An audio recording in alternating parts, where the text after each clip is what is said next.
Nabiktima ng AI-generated images si Malabon Mayor Jeannie Sandoval.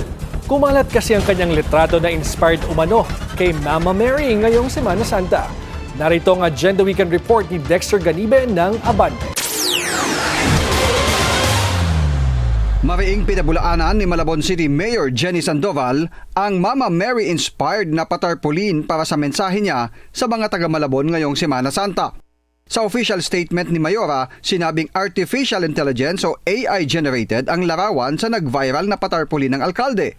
Aminado naman ang pamahalaang lungsod sa mga pinagawang tarpaulin na nagsasaad ng pakikiisa ng alkalde at buong pamahalang panglungsod ng Malabon sa tinawag na pagdiriwang ngayong Semana Santa.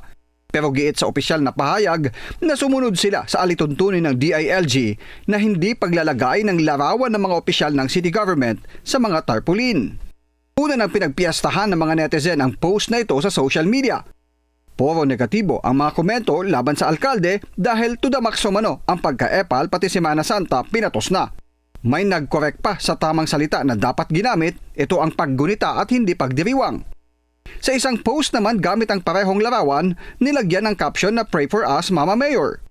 Sa isang reposted AI-generated na larawan ng alkalde, comment pa ng isa, baka mainam panggamot ang bottled water mula sa City Hall na may larawan ni Mayora.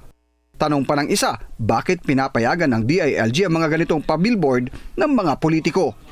Sabi ng mga taga-simbahan, blasphemous o malaking paglapastangan sa Diyos ang nasabing patarp ni Mayora. Sabi ng tanggapan ni Mayor Sandoval, maging ang kumalat na umano'y paghingi niya ng paumanhin dahil nagandahan siya sa larawan ay peke. Pakiusap nila sa publiko na maging mapanuri sa mga kinakalat o sinishare ng mga social media posts. Magugunitang nitong Enero lang ay nilabas ni Interior and Local Government Secretary John Vic Remulla ang Memorandum Circular na nagbabawal sa mga politiko na i-display ang kanilang pangalan o larawan sa mga proyekto ng pamahalaan o mga patarpaulin na ginamitan ng pondo ng gobyerno. Bago pa man ilabas ng DILG ang Memorandum Circular noong Enero, nanawagan na si Secretary Remulla sa taong bayan na maging kapartner ng DILG sa pagpapanagot sa mga ipolitiko.